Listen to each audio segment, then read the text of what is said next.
Pernahkah muncul di pikiran Anda tentang bagaimana cara berpikir hewan? Baiklah, kita mulai pembahasan kita dari teori pikiran. Teori pikiran menurut para ahli adalah kemampuan untuk menghubungkan keadaan mental, kepercayaan, intensi, hasrat, berpura-pura, pengetahuan, dan lain-lain kepada diri sendiri dan orang lain dan untuk memahami bahwa orang lain memiliki kepercayaan, keinginan dan intensi yang berbeda dari diri kita sendiri. Memiliki teori pikiran membuat seseorang mengatribusikan pemikiran, hasrat, dan intensi kepada orang lain, untuk memperkirakan atau menjelaskan aksi mereka, dan untuk menempatkan intensi mereka. Dalam arti aslinya, ia membuat seseorang untuk memahami bahwa keadaan mental dapat menjadi penyebab, yang digunakan untuk menjelaskan dan memperkirakan, perilaku orang lain. Teori pikiran muncul sebagai potensi kemampuan lahiriah pada manusia, tapi membutuhkan pengalaman sosial dan pengalaman lainnya selama beberapa tahun sampai menghasilkan sesuatu.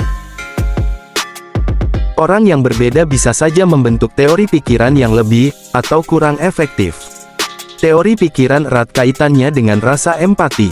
Empati adalah konsep yang berarti mengenali dan memahami teori pikiran lewat pengalaman, termasuk kepercayaan, hasrat dan terkadang emosi orang lain, sering dikarakterkan sebagai kemampuan untuk menempatkan diri sendiri di posisi orang lain.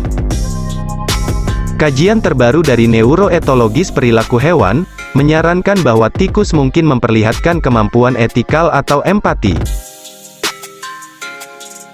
Penelitian terhadap teori pikiran dalam sejumlah populasi yang berbeda, seperti manusia dan hewan, orang dewasa dan anak-anak normal dan tidak normal, telah tumbuh secara cepat dalam 30 tahun terakhir.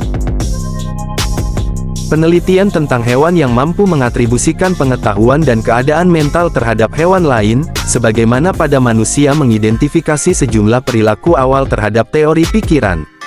Memahami atensi, memahami intensi orang lain, dan pengalaman meniru orang lain adalah ciri khas dari teori pikiran yang bisa diobservasi lebih awal dalam perkembangan dari apa yang nantinya menjadi teori yang utuh. Dalam penelitian terhadap hewan selain manusia dan manusia praverbal, secara khusus, para peneliti melihat keistimewaan perilaku-perilaku tersebut dalam membentuk interferensi mengenai pikiran. Kekurangan teori pikiran adalah bagaimana menjelaskan kesulitan yang dimiliki seseorang dalam memperoleh perspektif.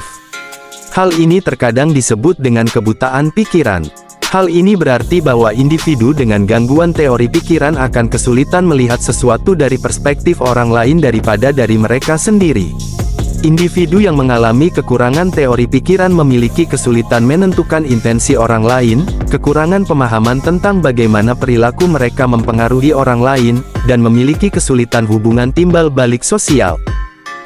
Contoh individu yang memiliki gangguan teori pikiran adalah mereka yang mengalami autisme. Banyak individu yang dikelompokkan dengan autisme memiliki kesulitan menetapkan keadaan mental dengan orang lain, dan mereka tampak memiliki kekurangan kemampuan teori pikiran. Contoh lainnya adalah pada individu pengguna alkohol. Penurunan kemampuan berpikir pada pengguna alkohol, sebagaimana juga dialami oleh individu yang memiliki kekurangan pada kognitif sosial lainnya, adalah umum ditemukan pada orang yang mengalami alkoholisme, yang disebabkan efek neurotoksik dari alkohol pada otak, khususnya bagian korteks prefrontal dari otak. Dan untuk sekarang ini, yang masih menjadi perdebatan adalah apakah hewan memiliki suatu genetik bawaan dan lingkungan sosial, yang membuat mereka memperoleh teori pikiran dengan cara yang sama pada manusia.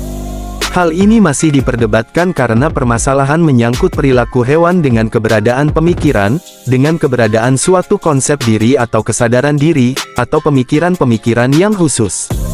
Salah satu kesulitan dengan penelitian pada selain manusia untuk teori pikiran adalah tidak cukupnya jumlah observasi naturalistik, yang memberikan pandangan terhadap tekanan secara evolusi, apa yang ada pada perkembangan teori pikiran pada hewan atau spesies lain.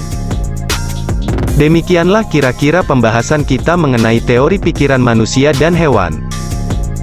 Sampai jumpa lagi di bahasan selanjutnya.